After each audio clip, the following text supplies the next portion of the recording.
ठीक है जी, तो ये हमारे पास तो विजुअल एड्स थे डिटेलिंग के, प्रिंटेड मटेरियल को यूटिलाइज करते हुए डिटेलिंग हो रही है, और यहाँ पर इलेक्ट्रॉनिक डिवाइस को यूटिलाइज करते हुए डिटेलिंग की जा रही है।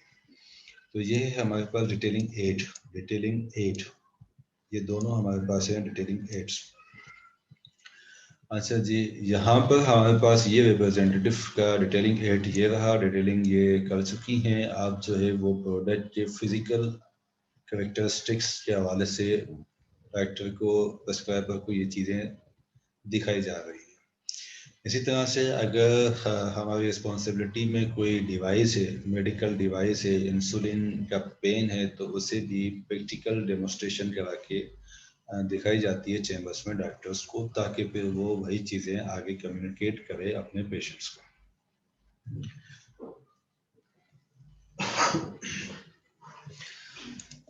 ठीक है जी, तो अच्छा, तो इस तरह के ये मटेरियल्स होते हैं जनरली, जिसमें कि साइंटिफिक डेटा होता है।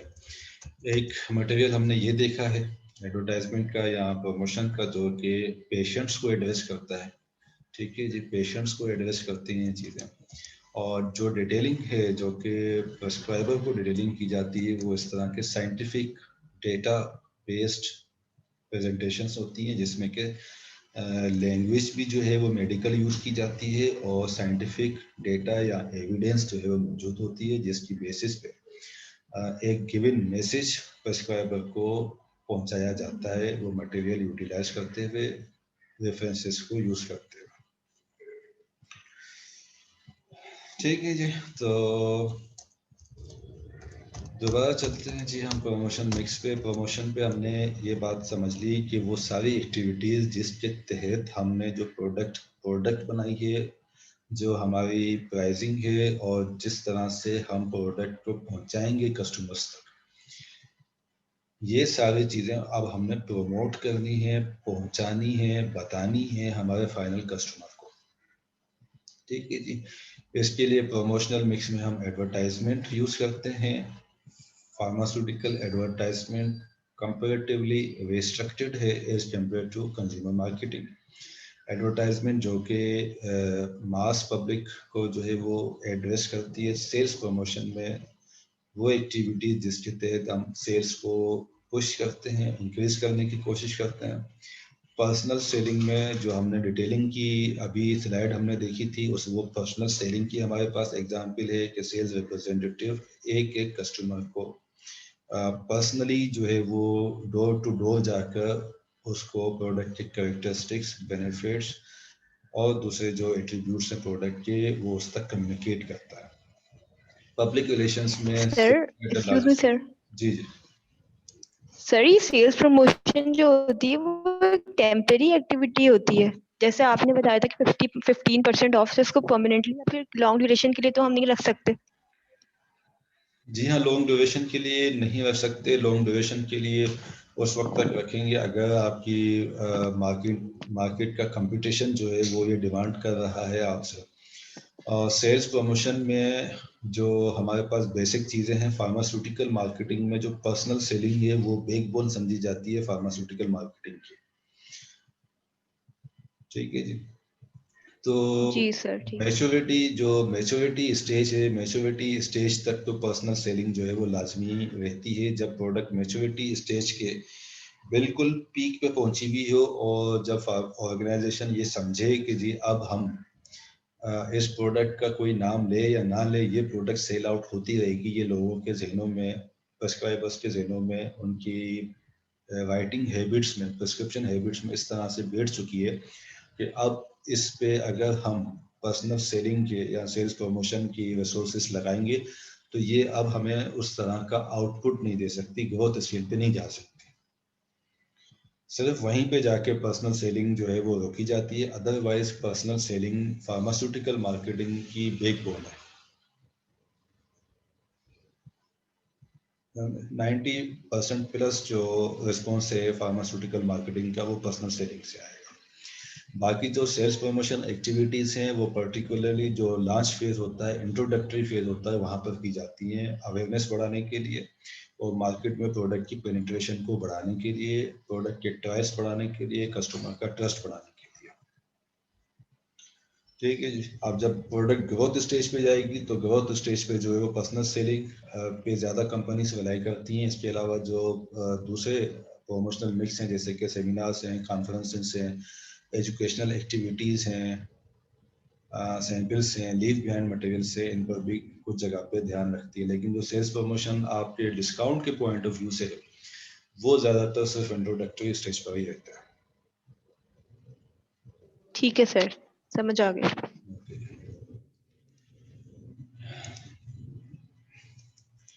ठीक है जी। ओके,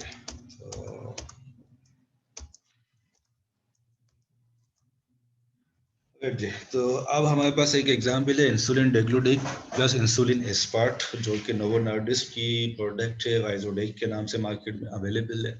इसका हम एक एज ए मार्केटिंग मिक्स की थोड़ी सी एग्जाम्पल बना के हम देख लेते हैं कि प्रोडक्ट के पॉइंट्स में इसमें हम ये कह सकते हैं कि जी इंसुलिन डेग्लुडिक आपकी है बेसल इंसुलिन, 24 आवर्स इसकी हाफ लाइफ है, और इंसुलिन एस्पार्ट जो है वो बोलस इंसुलिन।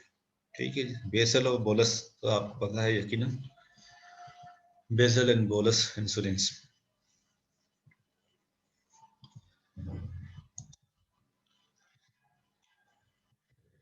जी भाई, बेसल और बोलस इंसुलिन मालूम है ना सैयदा रुखसार?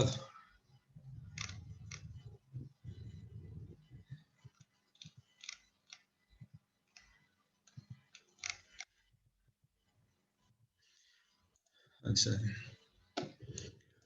देखिए बेसल इंसुलिन वो जी सर, इंसुलिन मालूम है। मालूम है, सबको मालूम है। ठीक है जी। ठीक है, तो उमूमन क्या होता है कि इनिशियली जो डायबिटीज़ का पेशेंट जब इंसुलिन पे स्विच होता है तो उसे स्विच किया जाता है बेसल इंसुलिन पे। ठीक है जी, ताकि उसका जो फास्टिंग है, फास्टिंग ग्लूकोज लेवल्स हैं इनिशियली वो डिस्टर्ब होते हैं, इसलिए पेशेंट को बेसल इंसुलिन पे कन्वर्ट स्विच किया जाता है जब पेशेंट आता है ओरल एंटी डायबिटिक से हटके या उसी थेरापी में जब पेशेंट की इंसुलिन शामिल होती है तो बेसल इंसुलिन शामिल की जाती है। अच्छा, फिर वक्त गुजरने के साथ साथ फिर पेशेंट को एक बोलस इंसुलिन की भी नीड पड़ती है। फिर उसकी वजह से होता ही है कि बेसल इंसुलिन का इंसुलिन पेन अलग आता है और बोलस का जो है वो अलग आता है, तो पेशेंट को दो पेन रखने पड़ते हैं और दो डोजेस जो है वो लगाने पड़ते हैं। तो हमारी इस प्रोडक्ट का एक बेनिफिट तो ये हो गया कि जी बेसल और बोलस जो है वो एक ही पेन में आ रहा है, एक साथ आ रहा है। राइट जी, इट मीन्स कि जो पोस्ट प्रांडियल के पेशेंट्स हैं वो भी उस पर जो है वो ट्रीट किए जा सकते हैं, और जो फास्टिंग प्लाज्मा ग्लूकोज जिनका डिस्टर्ब है वो भी पेशेंट्स उस पर ट्रीट किए जा सकते हैं। अच्छा जी। अच्छा, दूसरी बात ये हो गई, कैरेक्टरिस्टिक या बेनिफिट हमारा ये हो गया, इससे क्या बेनिफिट पेशेंट को मिल गया, कन्वीनियंस मिल गई, दो दो डिफरेंट पेन रखने से और उनको मैनेज करने से पेशेंट बच गया। दूसरा ये कि जी इसका लॉन्गर ड्यूरेशन ऑफ एक्शन है, जिसकी वजह से ओडी डोजिंग में पर्टिकुलरली अगर पेशेंट इनिशियल स्टेजेस पर है अपने इंसुलिन यूजेस पर, तो वंस डेली डोजिंग पे उसके तीनों मील्स जो है वो यूटिलाइज होते हैं। ठीक जी। ओडी डोज जो पेशेंट का दिन का हेवीएस्ट मील है, चाहे वो ब्रेकफास्ट हो, लंच हो या डिनर हो, उसके साथ जो है वो पेशेंट इसके अपने यूनिट्स ले ले, 24, 26, 18, 20 जो भी यूनिट्स उसको प्रेस्क्राइब किए गए, तो वो उसको थ्रू आउट 24 आवर्स वो यूनिट्स उसको काम आएंगे। तो बीडी और टीआईडी डोज से वो पेशेंट बच जाएगा। तीसरा क्या हो गया कि जी इसका जो इंसुलिन डेग्लूडेक और प्लस इंसुलिन एस्पार्ट है, इसके चूंकि प्लाज्मा लेवल्स में इंसुलिन की फ्लक्चुएशंस जो फ्लक्चुएशंस आ रही होती है वो इस तरह से अप डाउन नहीं हो रही होती है एक इंजेक्शन के बाद, बल्कि एक स्टेबल लेवल पे चल रहा होता है, जिसकी वजह से ग्लूकोज लेवल की फ्लक्चुएशंस नहीं आती, मैनेज कंट्रोल पेशेंट को मिलता है, और हाइपोग्लाइसीमिया के चांसेस जो है वो रिड्यूस हो जाते हैं। अब हाइपोग्लाइसीमिया इट सेल्फ जो है वो एक सीवियर कंडीशन है। अगर पेशेंट को रात में सोते में अगर हाइपोग्लाइसीमिया हो जाए तो सुबह आँख खोले बगैर भी उसकी आँख बंद रह जाएगी। इस तरह के सीवियर हाइपोग्लाइसेमिक इंसिडेंसेस भी हो सकते हैं। इंसुलिन डेग्लूडेग प्लस इंसुलिन एस्पार्ट जो हमारी प्रोडक्ट है, उसमें बेनिफिट पेशेंट को ये रहेगा, प्रेस्क्राइबर को भी ये रहेगा कि जी लोवेस्ट साइड पे इंसिडेंसेस चले जाएंगे हाइपोग्लाइसीमिया के, तो इस तरह के इमरजेंसी इंसिडेंट्स जो है वो रिड्यूस हो जाएंगे। पेशेंट फ्रेंडली डिवाइस जो है वो बनाई हुई है। अच्छा, अब प्रेस में क्या हमने डाला कि जी ये जो भी हमारे जो large retail and hospital pharmacies हैं उस पर अवेलेबल है। इसके साथ साथ हमारे डिस्ट्रीब्यूशन जो यूनिट है उन यूनिट से हम फ्री होम डिलीवरी इसकी करेंगे, विद इन 24 आवर्स इसकी डिलीवरी हो जाएगी पेशेंट के घर तक। ठीक है जी, और 24 आवर्स की हेल्पलाइन हमने बना दी है ऑर्डर बुकिंग के लिए। इसके साथ साथ हम जो इसकी हेल्पलाइन के नंबर्स हैं वो भी क्लिनिक्स में और फार्मेसीज में प्रोवाइड करेंगे ताकि पेशेंट को वो नंबर मिल सके और पेशेंट डायरेक्ट कंपनी से भी उसे मंगा सकता है प्रोडक्ट को। डायरेक्ट कंपनी से भी मीन के मार्केट में तो यही कहा जाता है डायरेक्ट कंपनी से, लेकिन एक्चुअली वो डिस्ट्रीब्यूटर के चैनल से ही होती है वो चीज़ जाएगी। अच्छा जी, देन प्राइस 2500 रुपीज़ पर पेन हमने इसकी रखी है। अच्छा, इसमें हम मज़ीद ये ऐड कर सकते हैं कि इस प्राइस को हमने कंपटीशन पॉइंट ऑफ व्यू से इस प्राइस को हमने डिस्कस करना है। ठीक जी, किस तरह से डिस्कस करना है कि जो दूसरी लॉन्ग एक्टिंग इंसुलिन है, ये इंसुलिन है डेग्लूडेग अल्ट्रा लॉन्ग एक्टिंग, मार्केट में अवेलेबल है लॉन्ग एक्टिंग यानी कि ग्लार्जिन जिसकी की है हाफ लाइफ 12 आवर्स। तो वो पेन 600-700 रुपीज़ के पेन अवेलेबल हैं 300 यूनिट्स के। हमारी प्रोडक्ट के 2500 पर 300 यूनिट है। तो इसको हम किस तरह से compete करेंगे कि हम unit by unit price comparison करेंगे।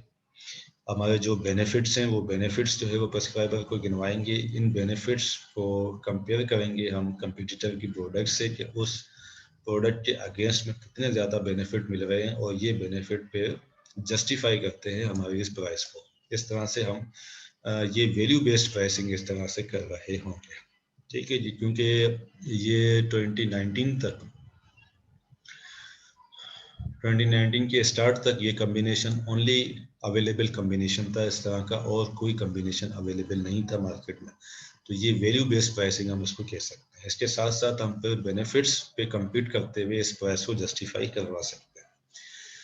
अच्छा जी, प्रमोशन स्टार्टिंग में जब प्रोडक्ट लॉन्च हुई थी तो प्रमोशन इसका क्या रखा गया था कि इंसुलिन केयरिंग पाउच जो है वो फ्री था फर्स्ट ऑर्डर पे।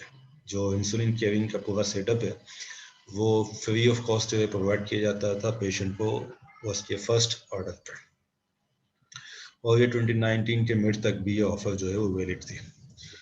अच्छा जी, इसके साथ साथ फर्स्ट ऑर्डर पे पेशेंट को ग्लूकोमीटर प्रोवाइड किया जाता था कंपनी की तरफ से, ताकि पेशेंट जो है वो कंटिन्यूसली अपना ग्लूकोज जो है वो मॉनिटर करता रहे और ग्लूकोज सीरम ग्लूकोज के लेवल्स जो है वो रिकॉर्ड करता रहे, और जब डॉक्टर के पास जाए तो उसे वो अपना प्रोफाइल दिखा सके। ठीक जी, ये 2019 के मिड तक ये ऑफर ख़त्म कर दी गई थी, बल्कि शायद स्टार्ट में ही। अच्छा जी, देन जब पेशेंट को 4 पैक्स के बाद एक पैक जो है वो फ्री ऑफ कॉस्ट दे दिया जाएगा 5 पेन्स का। एक पैक में 5 पेन्स हैं, एक पेन में 300 यूनिट्स हैं। तो जब एक पेशेंट 4 पैक्स यूटिलाइज कर चुका होगा या 4 पैक्स एक साथ परचेज करेगा तो उसको 1 पैक जो है वो फ्री ऑफ कॉस्ट प्रोवाइड किया जाएगा। ठीक जी, ये भी वैलिड थी 2019 के मिड तक, तो ये प्रोडक्ट ऑफर वैलिड थी, लेकिन इसको ये किया गया था कि 4 पैक्स के साथ फिर ये एक साथ लेने पे नहीं मिलते थे, क्योंकि लोग फिर इसका मिस यूज़ करने लग गए थे, कंपनी के कुछ अपने लोग भी और पेशेंट्स भी या फार्मेसीज वाले खुद भी। तो उन्होंने ये किया था कि जी एक पेशेंट जो रिकॉर्ड पर आएगा, जो रिकमेंड करेगा प्रेस्क्राइबर, उस पेशेंट को एक मिलेगा, फिर उसके जो गिवन डोजेस की कैलकुलेशन के हिसाब से कुछ अर्से के बाद दूसरा पैक, तीसरा, चौथा, चौथे के बाद तो 5th पैक, वो भी जब तक पेशेंट खुद डिमांड नहीं करेगा कि मुझे मेरा 5th pack free of cost वाला प्रोवाइड किया जाए तो तब दिया जाएगा, अदरवाइज नहीं दिया जाएगा। अच्छा जी, इसके साथ साथ डायबिटीज़ एजुकेटर्स जो है वो इन क्लिनिक भी बिठाए गए और इसके साथ साथ ऑन कॉल भी प्रोवाइड किए गए। कोई पेशेंट अगर समझना चाहता है कि जी किस तरह से मैं इंसुलिन लगाऊं, किस जगह पर लगाऊं, कितने जो यूनिट्स मुझे लिखे गए हैं उसको किस तरह से रखूं, किस तरह से स्टोर करूं, ठीक है जी। उसका जो प्रॉपर यूज़ है, डाइट किस तरह से मैनेज करूँ, ये सारी चीज़ें डायबिटीज़ एजुकेटर के थ्रू सर्विसेज प्रोवाइड की हैं। ठीक जी। सिमिलरली इसको कितना टाइम हो गया जी? टाइम है हमारे पास भाई? ठीक है जी, हमारे पास लास्ट स्लाइड है। अच्छा जी, इसमें कोई सवाल है आपका? तो ये जस्ट हमने एग्जाम्पल किया है। अब आप खुद से भी कोई प्रोडक्ट लेके और आप उसकी कोई मार्केटिंग मिक्स बना सकते हैं। आप ये सपोज करें, अज्यूम करें कि आपने कोई प्रोडक्ट जो है मार्केट करनी है, तो उसको आप किस तरह से उसका मार्केटिंग मिक्स बनाएंगे, राइट? तो ये खुद से भी आप प्रैक्टिस कर सकते हैं। इसी तरह से क्लेथ्रोमाइसिन XL 500 मिलीग्राम या क्लेथ्रोमाइसिन 500 मिलीग्राम की XL यानी कि एक्स्ट्रा लॉन्ग एक ड्यूरेशन ऑफ एक्शन में, या 500 मिलीग्राम में। अच्छा जी, तो प्रोडक्ट में कैरेक्टरिस्टिक्स और benefit, extra long duration of action है, ऑडी डोजिंग में चला गया। Also effective against atypical bacteria, यानी कि अगर हम बात कर रहे हैं रेस्पिरेटरी ट्रैक्ट इन्फेक्शन की और हम कंपीट कर रहे हैं इसे कोएमोक्सिक्लेव से, कोएमोक्सिक्लेव से अगर हम इसे कंपेयर कर रहे हैं, तो हम यहाँ पर ये कैरेक्टरिस्टिक और बेनिफिट बता सकते हैं कि जी हमारी प्रोडक्ट एटिपिकल बैक्टीरिया के अगेंस्ट भी जो है वो एक्टिव है, क्योंकि हमारी प्रोडक्ट का जो मैकेनिज्म ऑफ एक्शन है वो प्रोटीन सिंथेसिस को इनहिबिट करना है, जबकि कोएमोक्सिक्लेव जो है वो सेल वॉल के ऊपर काम कर रही होती है। तो एटिपिकल बैक्टीरिया में जैसे कि लेजोनेला है, क्लेमाइडिया है, माइकोप्लाज्मा नमूनी है, इस तरह के ऑर्गेनिजम्स जो है वो ग्राम स्टेनिंग को फॉलो नहीं करते, ग्राम स्टेनिंग के लिए एप्लीकेबल नहीं होते, ना नेगेटिव के लिए ना पॉजिटिव के लिए, विच मीन्स कि वहाँ पर जो सेल वॉल है ऑर्गेनिजम्स की वो यूजफुली नहीं रहेगी जब हम कोएमोक्सिक्लेव पेशेंट्स को देंगे आरटीआई के लिए, क्योंकि ऐसे ऑर्गेनिजम्स में सेल वॉल तो है ही नहीं, तो कोएमोक्सिक्लेव का मैकेनिज्म ऑफ एक्शन वहाँ एप्लीकेबल ही नहीं होगा।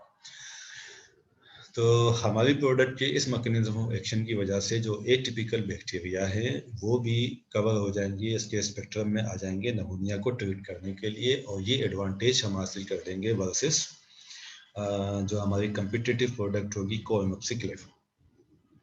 अच्छा जी, इसके अलावा क्या है, डिजायरेबल बायो डिस्ट्रीब्यूशन है, क्योंकि क्लेथ्रोमाइसिन की जो हायर कंसंट्रेशन होती है वो टिश्यूज में पाई जाती है और फ्लूइड में, रेस्पिरेटरी फ्लूइड्स में और टिश्यूज में पाई जाती है। तो अगर कभी किसी ने क्लेथ्रोमाइसिन ली हो, किसी को लेनी पड़ी हो, तो उसने एक साइड इफेक्ट नोट किया होगा कि मुंह में कड़वापन आ जाता है, थ्रोट जो है वो सारा उसमें कड़वापन आ जाता है शदीद किस्म का। वो इसी वजह से होता है कि क्लेथ्रोमाइसिन की टिश्यूज में और रेस्पिरेटरी फ्लूइड्स में ज़्यादा कंसंट्रेशन होती है एज कम्पेयर टू प्लाज्मा, जिसकी वजह से क्या होगा कि आरडीआई को ट्रीट करने के लिए एक टारगेटेड बेनिफिट मिल जाएगा। ठीक है जी। अच्छा जी, तो मल्टीनेशनल कंपनी की प्रोडक्ट ऑलरेडी चैनल्स जो है वो स्टेबल हुए हैं, उन्हीं चैनल्स को यूटिलाइज करते हुए, डिस्ट्रीब्यूशन नेटवर्क को यूटिलाइज करते हुए तमाम की तमाम जो फार्मेसीज है उस पर ये प्रोडक्ट अवेलेबल होगी।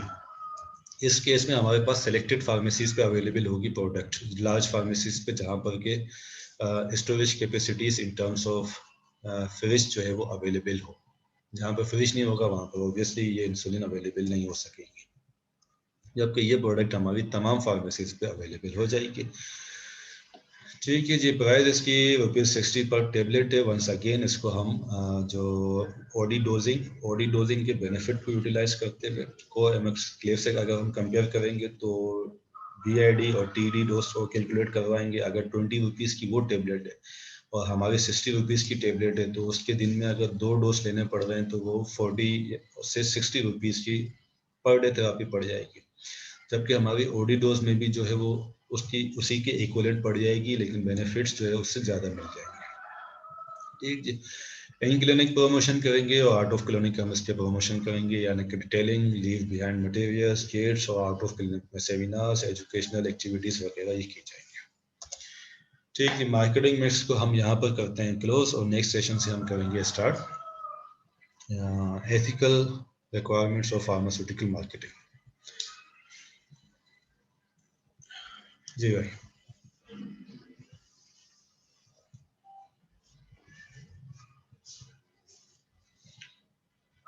तो कोई सवाल किसी का है? नो सर, क्लियर है। ठीक है जी, तो हम यहाँ से क्लोज करते हैं एंड कल हम इंशाल्लाह स्टार्ट करेंगे ethical requirements of pharmaceutical marketing. ठीक है जी, अल्लाह हाफिज। अल्लाह हाफिज। अल्लाह हाफिज़।